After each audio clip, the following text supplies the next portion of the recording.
முக்கிய செய்தி, வங்கக்கடலில் காற்றழுத்த தாழ்வு பகுதியானது உருவாகியிருப்பதாக தகவல் கிடைத்திருக்கிறது. இன்றைய காலை தினத்தை பொறுத்தவரை அடுத்த 12 மணி நேரத்தில் வங்கக்கடலில் காற்றழுத்த தாழ்வு பகுதி உருவாகும் என்று இந்திய வானிலை ஆய்வு மையம் சார்பாக அறிவிக்கப்பட்டிருந்த நிலையில் தற்பொழுது வங்கக்கடலில் காற்றழுத்த தாழ்வு பகுதி உருவாகி இருப்பதாக தெரிவிக்கப்பட்டிருக்கிறது. ஏற்கனவே வங்கக்கடலில் 2 குறைந்த காற்றழுத்த தாழ்வு பகுதி உருவாக வாய்ப்பிருப்பதாக தெரிவிக்கப்பட்டது.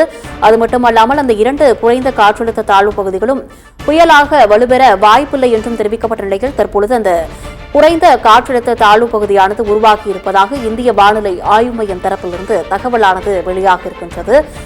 ஏற்கனவே வங்கக்கடலில் 2 புதிய குறைந்த காற்றழுத்த தாழ்வு பகுதிகள் உருவாக வாய்ப்பிருப்பதாகவும் அந்த 2 குறைந்த காற்றழுத்த தாழ்வு பகுதிகளும் புயலாக வலுப்பெற வாய்ப்பில்லை என்ற தகவல் வெளியாகிய நிலையில் தற்பொழுது இன்றைய தினம் குறைந்த காற்றழுத்த தாழ்வு பகுதியானது வங்கக்கடலில் உருவாகி இருப்பதாக இந்திய வானிலை ஆய்வு மையம் தரப்பிலிருந்து தெரிவிக்கப்பட்டிருக்கிறது.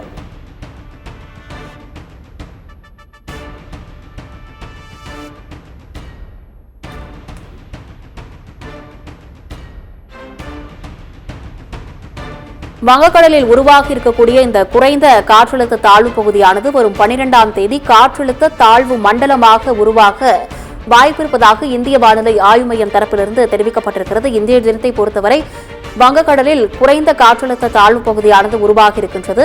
இந்த காற்றழுத்த தாழ்வு பகுதியானது வரும் 12ஆம் தேதி காற்றழுத்த தாழ்வு மண்டலமாக உருவாக வாய்ப்பிருப்பதாக தெரிவிக்கப்பட்டிருக்கிறது. வரும் 12ஆம் தேதி இந்த குறைந்த காற்றழுத்த தாழ்வு பகுதியானது காற்றழுத்த தாழ்வு மண்டலமாக உருவாக வாய்ப்பிருப்பதாக இந்திய வானிலை ஆய்வு மையம் தரப்பிலிருந்து தெரிவிக்கப்பட்டிருக்கிறது. வங்கக்கடலில் குறைந்த காற்றழுத்த தாழ்வு பகுதி உருவாகி இருப்பதாகவும் வரும் 12ஆம் தேதி அந்த குறைந்த காற்றழுத்த தாழ்வு பகுதியானது காற்றழுத்த தாழ்வு மண்டலமாக வரும் 12ஆம் தேதி உருவாக வாய்ப்பிருப்பதாகவும் இந்திய வானிலை ஆய்வு மையம் தரப்பிலிருந்து தெரிவிக்கப்பட்டிருக்கிறது.